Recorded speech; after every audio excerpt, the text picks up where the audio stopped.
샬롬, 하나님의 평강이 여러분의 삶에 가득하시길 바랍니다. 인간은 욕구를 지닌 존재입니다.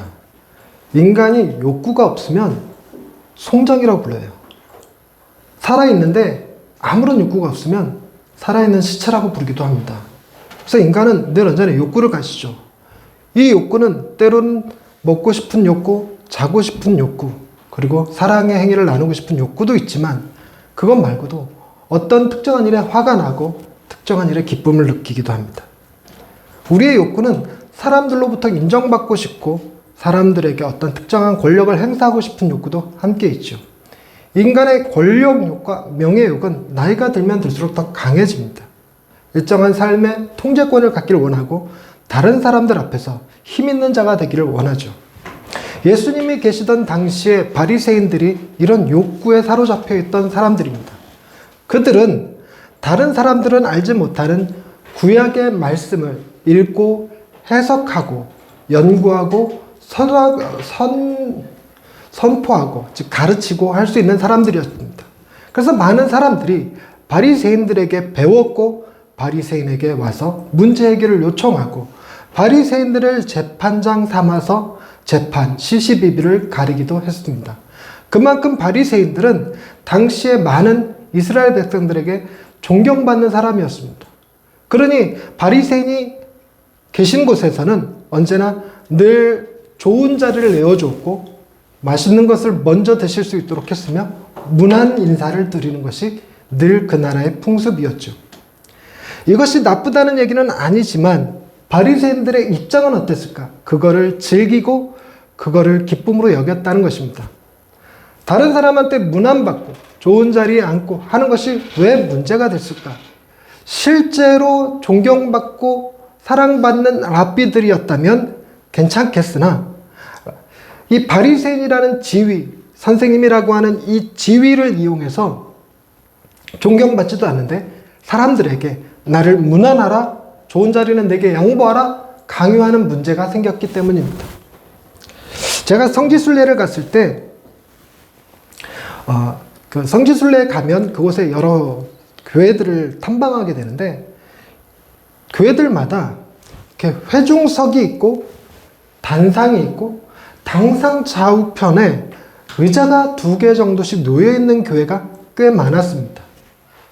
그럼 거기서 가끔 예배를 드리는데 순례자들이, 그러니까 성지순례 팀들이 예배를 드리는데 목사님이 당연히 설교하시고 회중들은 앉죠. 근데 가끔 회중석에 앉아 있어야 될 사람인 것 같은데 요 좌우편의 의자에 앉는 사람들이 있습니다. 앉고 싶어요. 의자가 다르게 생긴 건 아니지만 위치상 뭐 거기 좀 앉아보면 뭔가 있어 보이는 거죠. 그래서 기념사진 찍으려고 앉는 사람들도 있겠으나 그 자리는 내 자리야 라고 생각하고 앉는 분들이 계십니다. 소위 장로님들이 가끔 그 자리에 앉으시죠. 뭐 장로님들이 그 자리에 앉으시는 거 가지고 뭐라는 교회는 없겠으나 한 청년이 무심코 거기에 앉았다가 야단 맞는 경우가 있었습니다. 감히 그 자리를 앉냐고. 이 자리가 무슨 자리인데요? 그건 내 자리야. 뭐 이런 식의 문제가 생기는 거죠. 이건 문제가 있다는 것입니다. 장로를 존경할 자로, 배나 존경할 자로 여기는 교회 분위기, 이거는 좋으나 장로가 나를 존경하라고 강요하는 것은 어리석은 행동이죠. 오늘 딱 그 어리석은 행동을 하는 바리새인들이 등장합니다. 그 바리새인들을 향하여 예수님은 13절서부터 반복적으로 화 있을진저 외식하는 서기관들과 바리새인들이라고 불렀습니다. 화 있을진저, 저주하신다는 거죠. 책망하신다는 겁니다. 모든 서기관들과 바리새인들이 다 그런 책망을 받는다는 얘기가 아니라 외식하는 바리새인들이고 외식하는 서기관들, 말하는 것과 행동하는 것이 다른 사람들에게 보여지는 것과 자기 안에 있는 것이 전혀 다른 사람들을 외식하는 사람들이라고 부릅니다. 그 대표적인 예가 3절 말씀에 써 있습니다. 그러므로 무엇이든지 그들이 말하는 바는 행하고 지키되 그들이 하는 행위는 본받지 말라. 그들은 말만 하고 행하지 않는다. 언행일치, 말하는 것과 행동하는 게 다릅니다. 목사님들이 설교를 할 때 가장 크게 두려워하는 것은 설교에 대한 반응이 사모님께서 너나 잘하세요 라고 하는 반응이 나오는 걸 되게 두려워합니다. 저는 제 설교를 듣고 우리 아내가 너나 잘하세요 할 수 있는 설교는 가급적 안 하려고 애씁니다. 이 말을 오해하면 내가 평상시에 잘하는 것들만 설교한다고 이해하실 텐데 그게 아니라 뭘 해야 된다는 설교를 잘 안 하려고요. 하나님이 우리를 사랑하십니다라고 선포하는데 아내가 너나 잘하세요 이런 말 하지 않겠죠. 되게 편안합니다. 비겁한 행동이기도 하지만 어쨌든 말씀을 보면 하나님이 우리를 얼마나 사랑하시는지, 그래서 우리가 어떻게 한 가족이 되고 한 형제가 되고 그리스도의 한 몸이 되고 하나님을 아버지라 부를 수 있는 하나의 공동체가 되었는지, 그것이 은혜였음을 선포하는 것, 그렇게 선포하는데 너나 잘하세요 라고 말할 수는 없는 거겠죠. 근데 바리새인들은 정말 너나 잘하세요 라는 말이 나올 것 같은 행동들을 해요. 말해놓고 자기네들은 안 하니까 그런 걸 보면 우리 안에는 100% 너나 잘하세요 할 것 같아요. 아주 용감하게 할 것 같습니다. 그런데 이들은 왜 자기네들이 말하고 실제로 행동하지는 않는 것일까? 말하는 것을 믿지 않기도 하거니와 그 말하는 것이 실제로 행하기에 너무너무 힘든 것일 수도 있기 때문입니다. 뭘 말하는 거냐면 구약에 예언되어진, 구약에 가르쳐진, 선포되어진 하나님의 율법을 주로 얘기하는 거죠. 하나님의 율법을 얘기할 때 이스라엘 백성들에게 613가지의 율법 조항이 있었는데 그 중에 3분의 2는 금지 조항, 3분의 1은 권면 조항입니다. 그러니까 하지 말라는 게 그렇게 많아요. 613가지의 3분의 2 정도 되니까 400개가 넘는 게 하지 말라라는 말입니다. 이거 하지 말라, 저거 하지 말라. 그리고 상당 부분이 정결법에 관한 얘기예요. 먹을 때 어떻게 하고, 그릇은 어떻게 하고, 손을 어떻게 씻고 하는 정결법들. 일주일에 며칠은 뭐 해야 되고, 뭐 해야 되고 하는 것들입니다. 부자들은 할 수 있으나 가난한 사람들은, 물이 귀한 나라에서 정결법을 지키기가 어려워요. 뿐만 아니라 이런 정결법을 바리새인들도 안 지켰다는 겁니다. 지들도 안 지키면서 얘기하는 거죠. 그러면서 얘기합니다. 자기네들은 율법을 잘 알고 있다고 얘기를 해요. 율법에 관한 모든 것을 가르쳐 줄 수 있는 것처럼 얘기합니다. 우리가 지난주에 들었던 설교 말씀 기억하시는 분 계십니까? 일주일이라는 시간은 우리에게 기억의 상실을 불러일으키기에 충분한 시간이죠. 마치 저승 갈 때 기억을, 이승에서의 기억을 지우는 무슨 강이 있는데 그 뭐라고 그러더라? 요단강, 나일강, 무슨 헛소리들이 이렇게. 망각의 강을 건너는 것처럼, 일주일을 망각의 강을 쫙 건너온 것처럼 느껴지죠. 여러분, 지난주에 큰 계명에 관한 이야기를 했습니다. 하나님 사랑과 이웃 사랑이었죠. 큰 계명에 대한 논쟁이 이스라엘 사람, 바리새인들 가운데 있었습니다. 무슨 얘기냐면 바리새인들 자기네들도 율법을 613가지나 되도록 쫙 펼쳐놓고 무엇이 어떻게 지켜야 되는지라는 건 잘 알았으나 그 정신은 몰랐고 무엇이 큰지 서로 논쟁하는 수준이었습니다. 그러니 여러분, 어떤 법이든 어떤 내용이든 그 내용만 알고 그 의미를 모른다면 그냥 모르는 겁니다. 자기네들도 잘 모르니 지키는 것 또한 더더욱 못하는 거죠. 그런데 모르면 겸손하기로 해야 되는데 2절 말씀을 보니까 서기관들과 바리새인들이 모세의 자리에 딱 하고 앉아 있습니다. 모세의 자리는 앉으라고 만든 자리가 아니라 그 자리는 모세를 기억하기 위해서 만든 자리라는 거죠. 여러분, 여기에 제가 주기철 목사님을 너무너무 좋아해서, 제가 실제로 주기철 목사님 참 좋아합니다. 주기철 목사님을 늘 기억하기 위해서, 우리도 주기철 목사님처럼 목에 칼이 들어온다 하더라도 하나님을 부인하지 않는 믿음의 사람들 되시길 바랍니다라는 것을 상기시키기 위하여 여기에 상징적인 의자 하나를 갖다 놨다고 치십시다. 늘 사람들이 볼 때마다 저 자리 무슨 자리입니까? 그러면 저 자리는 우리가 주기철 목사님을 기억하기 위해서 만든 자리입니다. 저희 교회에다 두는 건 좀 어리석은 일일 것 같지만 마산에 있는 문창교회 거기 출신이거든요. 주기철 목사님이. 거기는 하나 둘 법도 하죠. 그 교회 출신 목사님이니까. 늘 우리는 주기철 목사님을 기억하기 위해서 만든 자리입니다. 그랬는데 가끔 미련한 목사님들이 그 자리에 가서 앉는 것과 같은 행동이죠.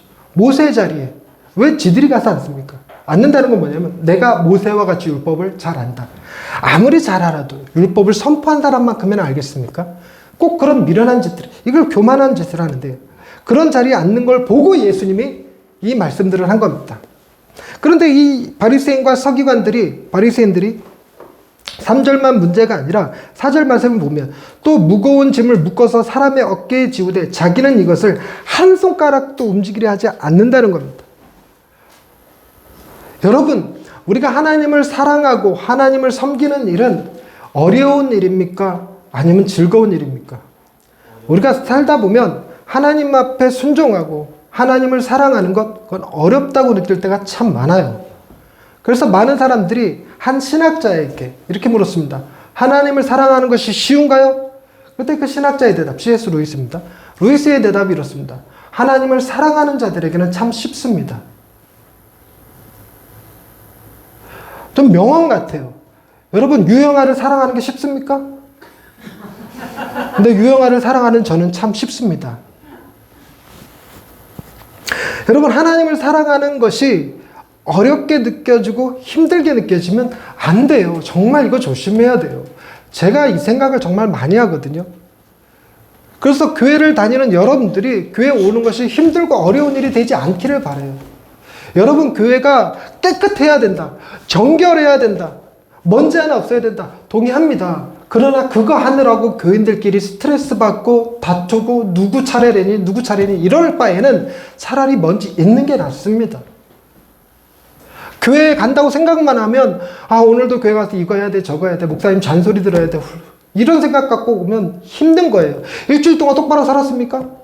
목사님들 가운데 저를 포함해서 꼭 이런 얘기하죠. 지난주 설교 내용이 뭔지 기억하십니까? 이러면서 왜 이렇게 정죄를 주는지.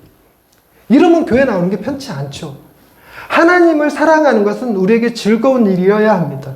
그래서 사람의 제일 되는 계명은 무엇입니까? 하나님을 영화롭게 하고 그분을 영원히 즐거워하는 것이라고 표현하죠. 즐거워하는 것. 저는 우리 교회에 지금 아이들이 많이 안 나오고 있죠. 교인들의 자녀들이 많이 안 나오고 있는데 그 아이들한테 미안한 마음이 들어요. 그 아이들이 교회에서 즐거움을 누리지 못하고 있다는 증거 아닙니까?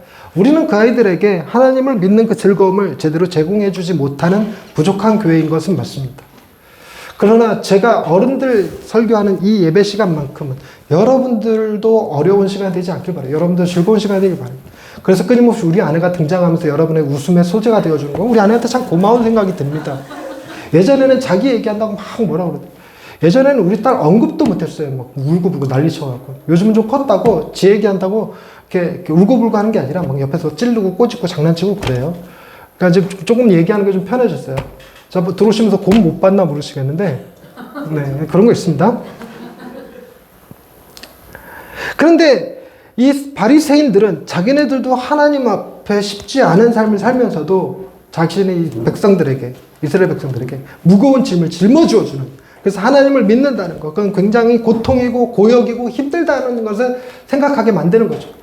그러면서 상대적으로 나는 니들보다 낫다라고 하는 자기 의에 심취해버리는 겁니다. 여러분, 일주일 동안 성경 얼마나 읽었습니까? 저는 10장 읽었습니다. 여러분 일주일 동안 기도 얼마나 했습니까? 저는 매일 1시간씩 기도했습니다. 이러고 얘기하고 있으면 여러분들도 힘들게 하는 것이지만 여러분들에 비해 나는 얼마나 좋은 사람, 위대한 사람이고 믿음이 훌륭한 사람인가를 자랑하는 그런 상대적 의에 빠지기 쉬워요. 바리새인들은 그걸 즐겼습니다. 다른 사람들을 죄인 만듦으로 자신들이 상대적으로 의인이라는 사실을 인식하는 거죠. 그래서 이들의 주요 기도 제목에 등장하는 주요 인물들은 세리와 창기들이었습니다. 이방인들, 세리, 창기들. 그들을 언급하는 순간 자기는 그들보다 월등히 나은 존재라고 생각하는 거죠. 교회 오는 것이 힘들지 않기를 바라고 오히려 즐거울 수 있기를 바랍니다. 행복하실 수 있기를 바랍니다. 그러기 위해서 제가 좀 잘생겼더라면 좀 나았을 텐데, 그죠? 목사님 보러 가는 즐거움이라도 있으면 참 좋을 텐데. 예. 이건 없을지라도 여러분 서로 보고 싶은 사람이고, 예. 함께 나누는 즐거움이 있고, 하나님 앞에 예배한다는 그 즐거움이 있었으면 좋겠어요. 그런데 이들의 문제를 주님이 더 언급하시면서 이렇게 얘기하십니다. 6절 말씀에 잔치 윗자리와 회당의 높은 자리에 앉고 시장에서 문안받는 것과 사람들에게 랍비라 칭함받는 것을 좋아한다고 그래요. 이들은 과시하는 거 좋아하고 대접받는 거 좋아합니다. 이들은 말과 행동이 다른 사람이고 과시하고 대접받기를 좋아하고 이런 사람이죠. 여러분, 다시 한번 말씀드립니다. 말과 행동이 다르고 자신을 과시하고 대접받기 좋아하는 사람, 두 글자로 이 시대는 뭐라고 부를까요? 아니요, 목사. 딱 목사 아닙니까? 멀리 갈 것도 없이 저도 이게 너무 강해요. 말하는 것과 행동하는 것이 결코 같지 않습니다.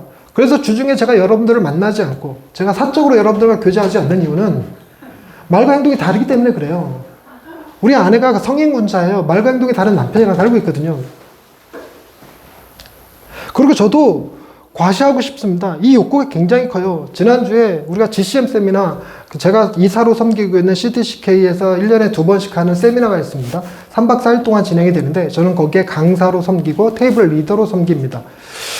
그러니까 이번 GCM 세미나 때 많은 사람들이 저한테 와서 감사 인사를 많이 해주고 사랑의 표현도 많이 해주셨어요. 격려도 많이 해주시고. 근데 같은 방을 썼던 다른 테이블 리더들이 있었는데 그 중에 한 분이 제가 처음 보는 분이었습니다. 저 그동안 2년 넘게 3년 가까이 GCM에서 활동하시고 CTCK에서 활동하면서 저랑 연이 잘 없었던 모양이에요. 제가 그분을 처음 뵀어요.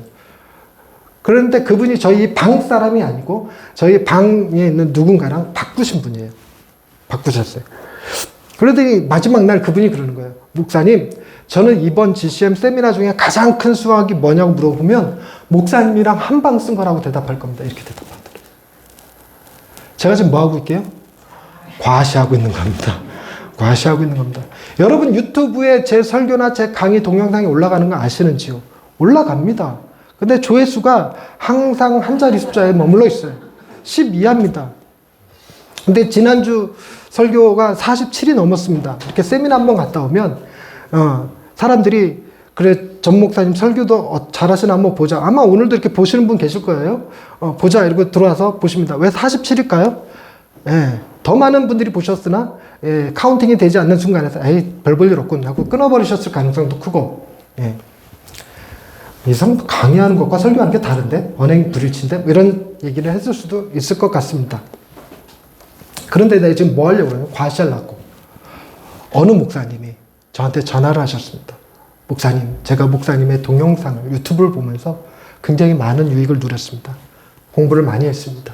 그래서 너무 감사해서 목사님 식사 대접 한번 해드리고 싶습니다. 그리고 전화가 왔어요. 내가 지금 뭐 하고 있다고요? 과시. 네, 이게 커요. 7절에 나오는 문안 받는 거 좋아하고 랍비라 칭함 받는 거 좋아. 이 대접받는 거 참 좋아합니다. 대접받는 거. 폴란드에서 어마어마한 대접을 받았습니다. 정말 폴란드에서 대접받은 건요. 정말 세계적인 유명한 강사님이 오신 분 그럼 받을 법한 대접을 받았어요. 정말 내 평생 그런 대접은 처음 받아본 것 같고 앞으로 또 받을 거라는 기대가 안 생기는 그런 대접을 받았습니다.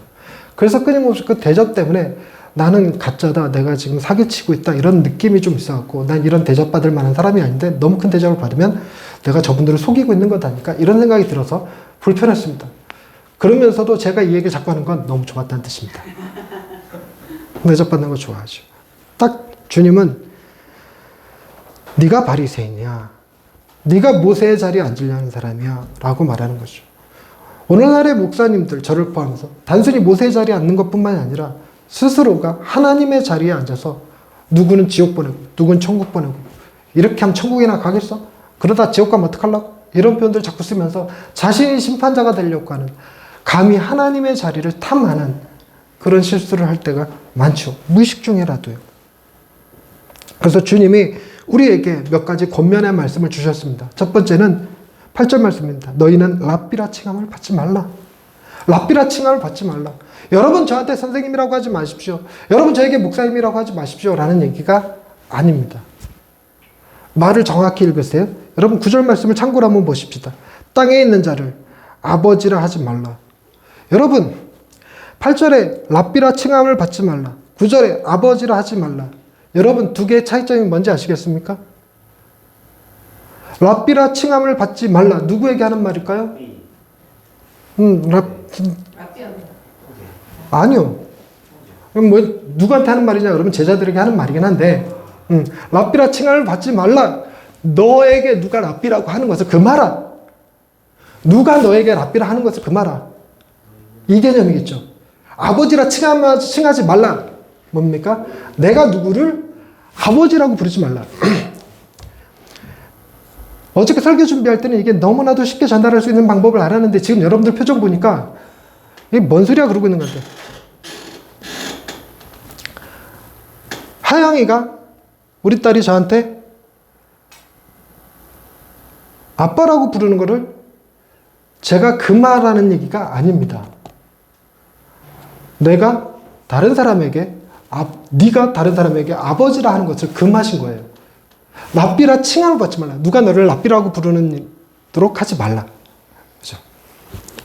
그러니까 여러분들이 오늘 말씀을 근거로 여러분 저한테 랍비라 하지 마십시오. 그럼 여러분들한테 제가 잘못 가르치는 거예요. 잘못 가르치는 거예요. 여러분 저한테 랍비, 목사님, 선생님 혹은 이거 하셔야 돼요. 강사님 당연히 하셔야지. 그런데 내가 그 소리를 듣기 위해서 쇼하는 건 하지 말아야죠. 제가 그 소리 안 나온다고 목사님이라고 안 한다고 승질 부리는 일 하지 말아야죠. 저희 교회에서 저를 목사님이라고 부르지 않는 사람들이 있습니다. 그죠? 전서방,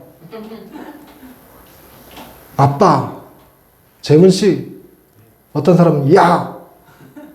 한 명 있어요, 여자. 야! 네. 그건 잘못된 거예요. 그래서 저는 내버려 둡니다. 아빠라고, 아니, 목사님이라고 불러! 이러면 그거 하지 말라는 거예요, 그거. 네. 이유가 뭐냐? 그냥 아무 이유 없이 그러지 말라는 게 아니라, 우리의 마음 속에 진정한 우리의 스승은 누구여야 하냐면, 한 분 하나님이셔야 돼요. 그리고 우리는 무슨 생각을 가져야 되냐면, 다 같은 형제라는 느낌을 가져야 됩니다. 이것이 발전된 개념이 뭐냐면 교회입니다. 우리는 교회의 하나의 구성원으로 함께 지어져 가는 교회예요. 함께 지어져 가는 교회. 더 심하게는 여러분 한 사람 한 사람이 그리스도 안에서 저 영원한 나라의 성전의 작은 돌들이 되어 주시는 거예요. 저 역시 마찬가지로 작은 돌이 되는 거죠. 좀 더 욕심내자면 기둥도 되고 싶고, 좀 더 욕심내자면 단상도 되고 싶은 마음도 있지만, 그렇다고 해서 단상이 기둥보다 높으며 기둥이 돌보다 높은 것은 아닙니다. 더 높은 개념으로는 우리는 그리스도의 몸으로 부르심을 받았습니다. 주님이 머리 되시고 우리는 그분의 몸을 이룹니다. 때로는 손이 발보다 귀한 것 같고, 5손가락 중에 엄지손가락이 좋은 것 같아 보여도 정작 요긴하게 잘 쓰는 건 새끼손가락이죠. 이게 서열로 나눠져 있지 않습니다. 여러분, 제 손도 전재훈이고 제 발도 전재훈입니다. 더 심하게 제 간땡이도, 제 쓸개도, 제 배알도, 창자도 다 전재훈입니다. 제 세포 하나하나가 전재훈이죠. 우리가 그분과 하나로 연결되어 있으면, 그분의 몸의 구성원이 되면 우리는 단순한 팔, 배꼽, 발가락 정도가 아니라 그분 되는 거예요. 그리스도의 몸 되는 거죠.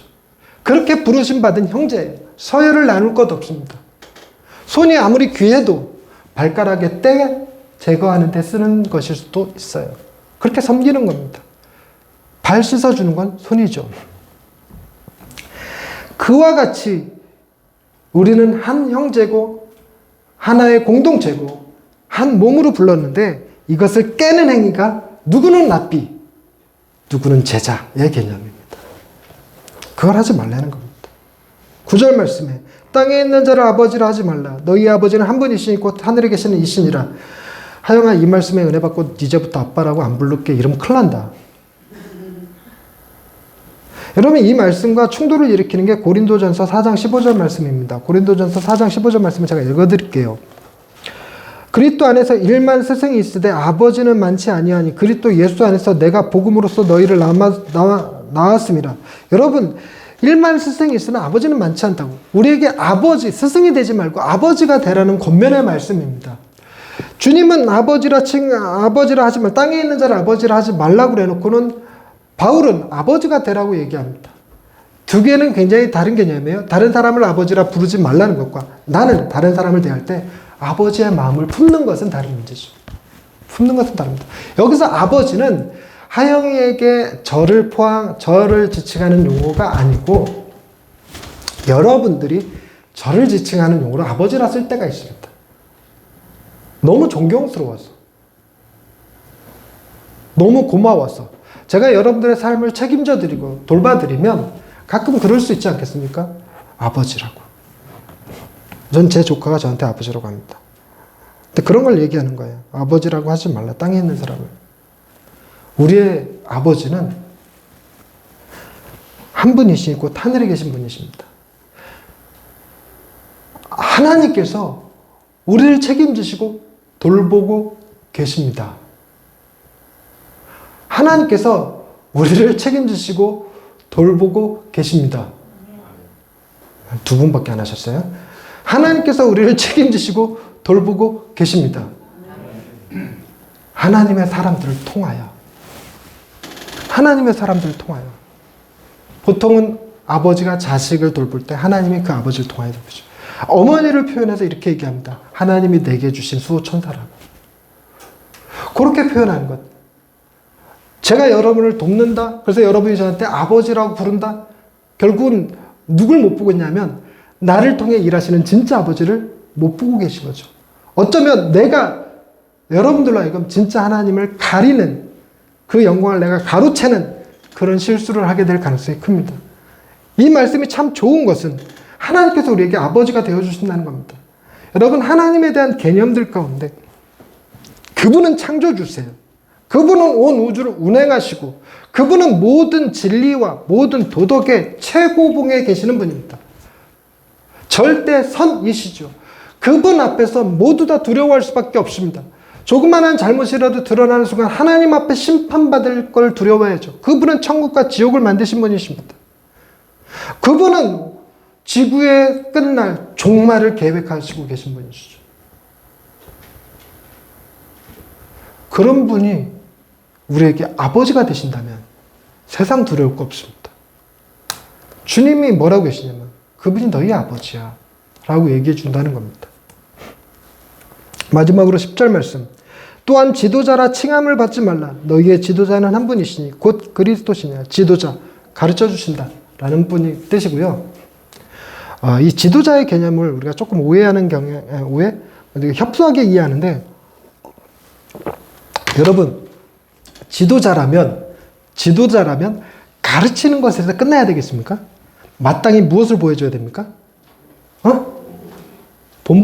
본을 보여줘야죠. 본. 그런데 지도자라 칭함을 받지 말라. 지도자는 한 분이신 곧 그리스도시니라. 여러분, 내가 아무리 살아있는 부처님 같이 행동한다 한들, 그렇게 행동한다 한들 제가 완전할 수 있겠습니까? 완전할 수 없어요. 뿐만 아니라 제가 살아가는데 너무 스트레스가 많아집니다. 그러니까 그거 피하려고 쓴 책이 있어요. 목사도 사람입니다. 책까지 썼어요. 그러니까 여러분들이 저를 볼 때 우리 목사님 참 훌륭하신 분이야. 흠잡을 데 없어. 이렇게 보시면 안 되는 거죠. 저도 그렇게 보여질 필요가 없어요. 왜냐하면 제가 여러분들에게 그런 모범을 보이는 지도자가 아니라 저도 누구의 모범을 따르는 제자이기 때문에 그렇습니다. 그분이 누구냐면 예수 그리스도. 그래서 여러분들도 저를 보고 본받을 게 아니라 그리스도 그분을 보시고 그분의 하신 행위를 본받고 그분의 하신 일을 믿으시는 사람들이 되게 하는 것이 저지, 제가 지도자가 될 필요가 없다는 게 참 감사하죠. 그러면서 11절에 너희 중에 큰 자는 너희를 섬기는 자가 되어야 한다고 말씀하시고, 12절에 자기를 높이는 자는 낮아지고 자기를 낮춘 자는 높아진다라는 말씀으로 오늘의 이야기를 마무리하십니다. 그리고 나서 이어서 화 있을진저 회식하는 발전에 이런 갑자기 급발진하는 건 그렇게 볼 수 있는데 급발진은 우리 집에서 한 사람이 잘하는데 얘기가 자꾸 샜어요. 여러분, 우리가 이 말씀이 쉬워 보이는 것 같아도 이 말씀을 지키기 어렵게 만드는 이유가 하나가 있는데, 그게 뭐냐면 우리는 이 안에 욕구를 지닌 자이기 때문에 그렇습니다. 제가 서론에서 말씀드렸듯이 욕구가 없으면 뭐가 돼요? 시체가 됩니다. 우리도 어쩔 수 없는 욕구, 그래서 그 욕구가 자칫 우리의 우상이 되어서 우리로 하여금 죄를 범하게 만드는, 그런 대로 이끌고 가는 잘못된 정욕이 될 수 있습니다. 이미 십자가에 우리의 정과 욕심이 못 박혀 죽었는데도 불구하고 여전히 내 안에서 살아있는 것처럼 느끼죠. 그래서 인정받고 싶고, 사랑받고 싶고, 통제하고 싶고, 편안한 삶을 살고 싶고, 다른 사람들 앞에 권력을 행사하고 싶은 것이 우리의 마음입니다. 그래서 좀처럼 되지 않아요. 쉽지 않습니다. 그런데 주님은 우리에게 단순히 다른 바리새인들처럼 모세의 자리에 딱 앉아서 자기네들은 손가락 하나 까딱 안 하고 자기네들은 행동하지 않으면서 가르치기만 하는 그런 분이시냐? 아니라는 거죠. 이게 오늘의 본문의 핵심입니다. 여러분, 주님은 말씀만 하시고 본인은 안 지키는 그런 사람이 아니에요. 주님은 친히 가장 큰 자, 하나님의 아들, 온 세상의 창조자, 세상 끝날의 최후의 심판자 되시는 분이신데도 불구하고 그렇게 가장 큰 분이 이 땅에 오신 이유에 대해서 뭐라고 말씀하셨는가? 20장으로 넘어가 봅시다. 같이 읽을 거니까 꼭 찾으세요. 20장 28절 말씀입니다. 20장 28절 말씀.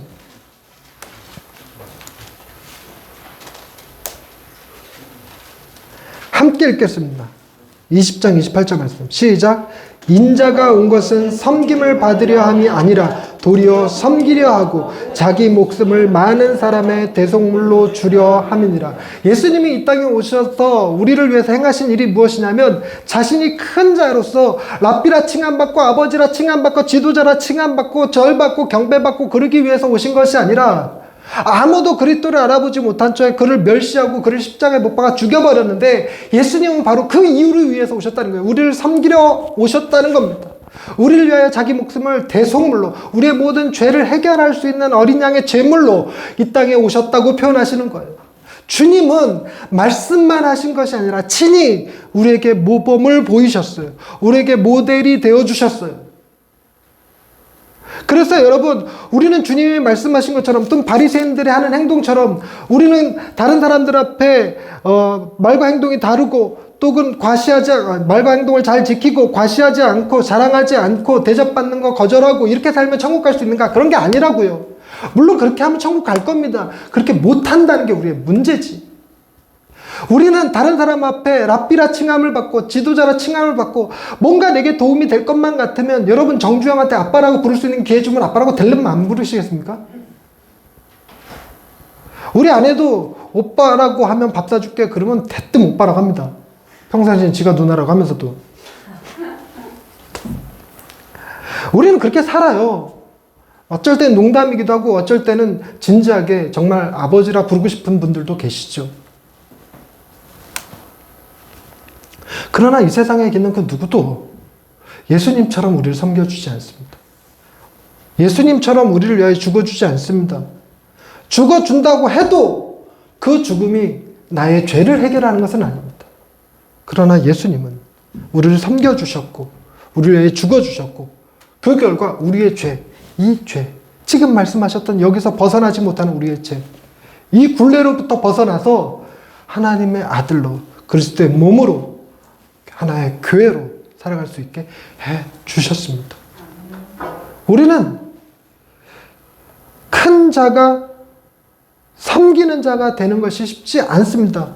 이 욕구로부터 벗어나기 힘듭니다. 그러나 나의 발을 씻어주시고 나를 위해 십자가를 지신 주님 바라보면 가능해진다는 걸 느껴요. 가능해진다는 거예요. 여러분, 내가 얼마나 큰 죄인이면 예수님이 십자가에 달려 죽으셔야 했을까요? 그렇게 큰 죄인인데 그걸 깨닫는 순간 다른 사람들 앞에서 내가 랍비인다, 내가 지도자다 라고 말하고 싶을까요? 사라집니다. 누가 나한테 랍비요, 지도자요 부르면 부끄러워져요. 내가 얼마나 큰 죄인인 걸 아는데. 내가 얼마나 이 욕구로부터 해결되지 못해서 주님의 십자가 앞에 부끄러운 자로 서 있는 자임을 아는데 가능해집니다. 욕구를 다스릴 수 있는. 또 다른 건요. 여러분, 주님이 우리를 얼마나 사랑하셨으면 십자가에 달려 죽기까지 하셨을까요? 그 주님이 하나님의 아들이신 그분이 나를 너무너무 사랑하여 주셔서 죽음 가운데서 부활하셔서 하늘에 오르셔서 우리와 함께 계시기 위하여 성령을 보내주셨는데 내가 누구한테 아버지라고 부르며 아부 떨 일이 뭐겠습니까? 내가 누구의 도움을 필요로 한다고 그 사람 앞에 자존심 구기고 들어가서 아들 노릇하고 살겠습니까? 그런 담대함을 주셔요. 담대함. 우리를 겸손케 하셔서 세상의 욕구로부터 자유롭게 하시고 우리를 담대하게 하셔서 세상의 모든 필요로부터 자유롭게 하실 수 있는 분.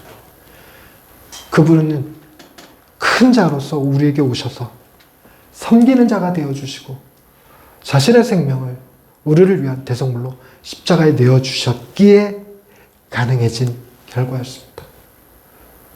여러분, 그 주님의 사랑으로 세상에서 주눅들지 않는 담대함을 가지시고 세상에서 잘난 척하고 싶어하는 그 교만함을 내려놓고 겸손한 사람으로 살아가실 수 있게 되기를 바랍니다. 하나님은 우리를 겸손하고 담대한 사람이 되게 해주셨습니다.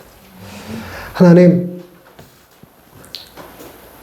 우리 안에 있는 다양한 욕구들을 들여다보면 예수님의 책망을 받았던 바리새인들과 같은 모습이 있음을 고백합니다.